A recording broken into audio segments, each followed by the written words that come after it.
Welcome, my stars. I know that sleep's embrace can feel elusive, and I wish to help guide you to it. Get cozy, grab a blanket, lay down, close your eyes. Tonight, I will read to you, and when you fall asleep, I will be guarding your dreams. Polaris by HP Lovecraft. Into the north window of my chamber goes the pole star with uncanny light. All through the long, hellish hours of blackness it shines there. And in the autumn of the year, when the winds from the north curse and whine, and the red-leaved trees of the swamp mutter things to one another, in the small hours of the morning, under the horned waning moon, I sit by the casement and watch that star. Just before dawn, Arcturus wings rudely from above the cemetery on the low hillock, and Coma Berenices shimmers weirdly afar off in the mysterious east. But still, the pole star leers down from the same place in the black vault, winking hideously, like an insane watching eye which strives to convey some strange message, yet recalls nothing save that it once had a message to convey.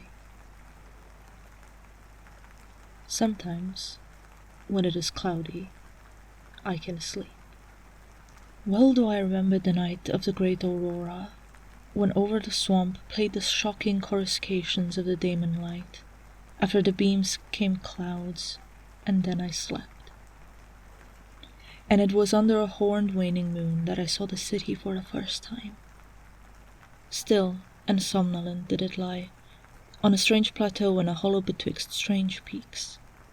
Of ghastly marble were its walls, and its towers, its columns, domes, and pavements.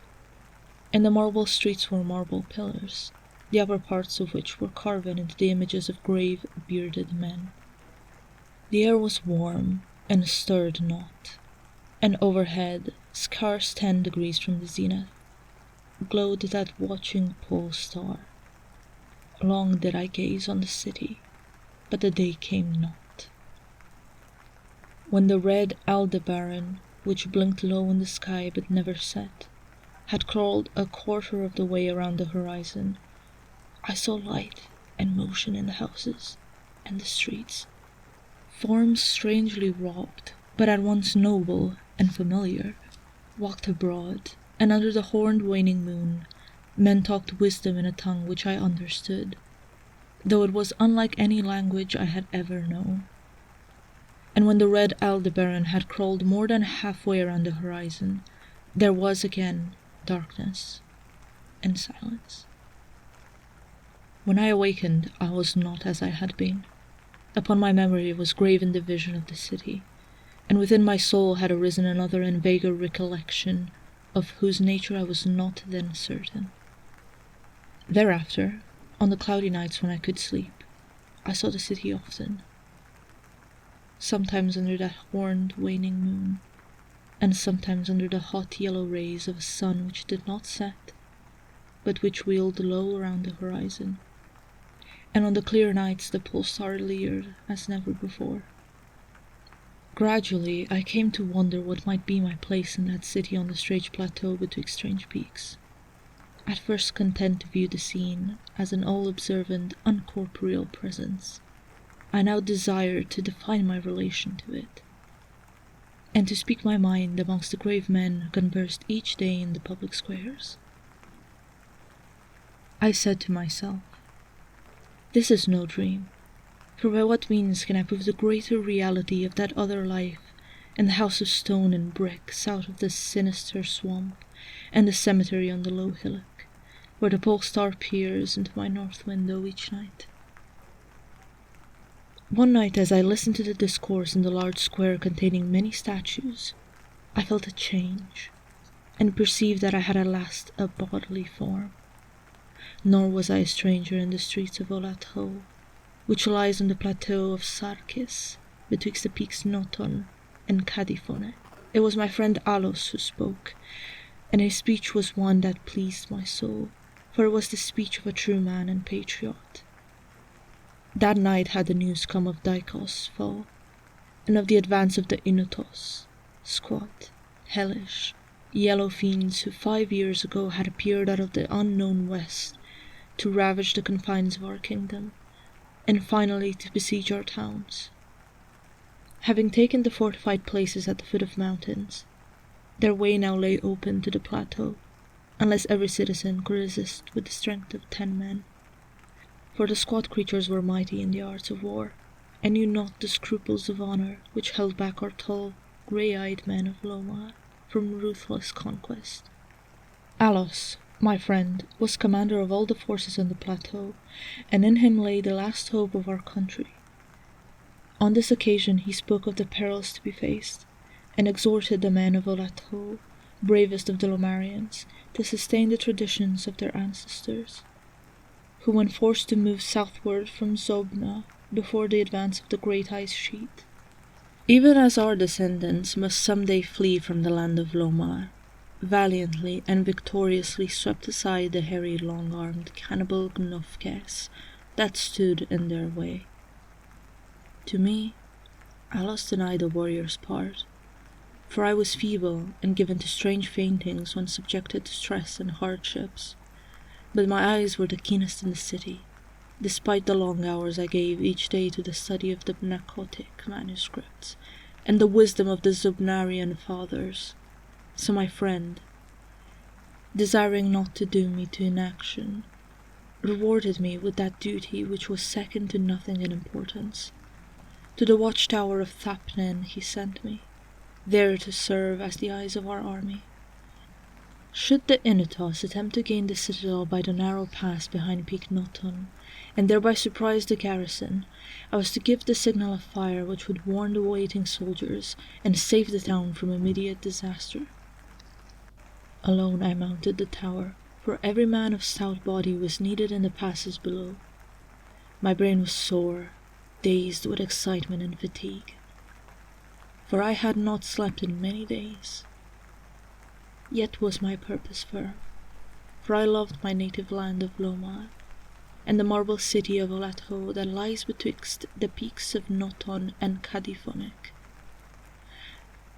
But as I stood in the tower's topmost chamber, I beheld the horned waning moon, red and sinister, quivering through the vapors that hovered over the distant valley of Banov. And through an opening in the roof glittered a pale pole star, fluttering as if alive, and leering like a fiend and tempter. Methought its spirit whispered evil counsel, soothing me to traitorous somnolence with a damnable rhythmical promise which it repeated over and over. Slumber, watcher, till the spheres, 26,000 years, have revolved, and I return to the spot where I now burn. Other stars anon shall rise to the axis of the skies, stars that soothe and stars that bless with a sweet forgetfulness. Only when my round is over shall the past disturb thy door. Vainly did I struggle with my drowsiness, seeking to connect these strange words with some lore of the skies which I had learned from the Pnakotic manuscripts. My head, heavy and reeling, drooped to my breast, and when next I looked up it was in a dream, with the pole star grinning at me through a window from over the horrible, swaying trees of a dream swamp. And I am still dreaming.